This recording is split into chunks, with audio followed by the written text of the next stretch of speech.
Hello everyone, welcome to Math Jamboree. Today we're diving into the world of quadratics and learning how to factor quadratic equations.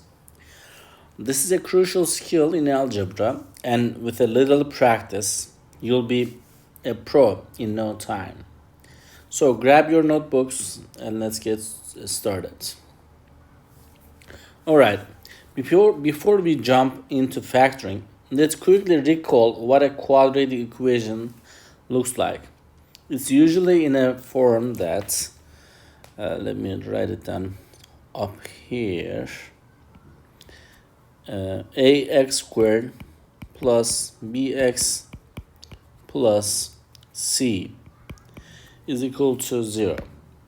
The goal of factoring is to rewrite this equation as a product of two binomials. When you do rewrite this as a factor, technically you will find its roots, then you will be able to solve this question. So we can rewrite this factor. But either you can go ahead and use the quadratic formula. If you, for the one who doesn't know the quadratic formula, I will just write it down in the second part of the video. But I would like to show you a shortcut for the specific questions when you're factoring trinomials. This is the strategy. You can go ahead and use it. Here is the trick. So we're looking for x squared. And what are the factors of x squared? Is x and x. When you multiply x and x, you get x squared. And the factors of 25. Either it can be 5 and 5 and 1 and 25 as integers. We would just go ahead and use 5 and 5. When you multiply 5 and 5, do you get 25? Yes, you do. So this is multiplication. But when you add these two numbers, 5 and 5, when you add them, you're supposed to get the number in front of the x, which is 10. So, therefore, they are going to be both positive 5s. Because positive 5 times positive 5 makes 25. When I add positive 5 plus positive 5, I get 10. So, then you can rewrite this trinomial side by sides this way. X plus 5 times x plus 5 is equal to 0. And that gives you x plus 5 squared technically is equal to 0. And you can just, to solve this equation, you can just make inside of the parentheses equal to 0. So x plus 5 must be equal to 0. We will take away 5 from each sides. Then x will be negative 5. X, one of the x's. So this quadratic equation has only one solution, which is negative 5. That is given in the choice B. But if you would like to solve this equation with a quadratic formula, that's going to take longer. But I will just give you for the quadratic formula as well. So quadratic formula is x1 and 2 is x is equals to negative b plus or minus square root of b squared minus 4ac divided by 2a.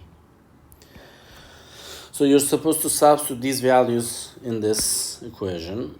So let me show you in a different color. So x will be 1 and 2. Negative, so the b is the number in front of the x. In this case, we have 10. So negative 10 plus or minus square root of b squared is 100 minus 4 times a is 1. The number in front of the x squared is positive 1. So I will just put 1 times c. c is 25. And over 2 times a, which is 1. And for x1 and 2 here, negative 10 plus or minus square root of 100 minus 4 times 1 is 4. 4 times 25 is 100. So 100 minus 100 is just 0. The square root of 0 is 0 over 2. then the x1 is negative 10 plus 0 over 2, which gives you negative 10 over 2, which is negative 5. And for the x2, you're going to use negative now. That is why there is plus and minus in the formula. Negative 10 minus 0 over 2. And negative 10 over 2 is again negative 5. So we have only one solution, which is negative 5. And remember that the inside of this b squared minus 4ac in the quadratic formula is called discriminant, delta. If delta is equal to 0, which is in this case, there is only one solution. If delta is, which is discriminant, is greater than 0, two solutions. If delta is less than 0, no solution. In this case, we had only one solution, which is negative 5. Thank you for watching the video. I hope you found this video helpful. I wish you good luck on your tests. I'll see you next time. Bye-bye.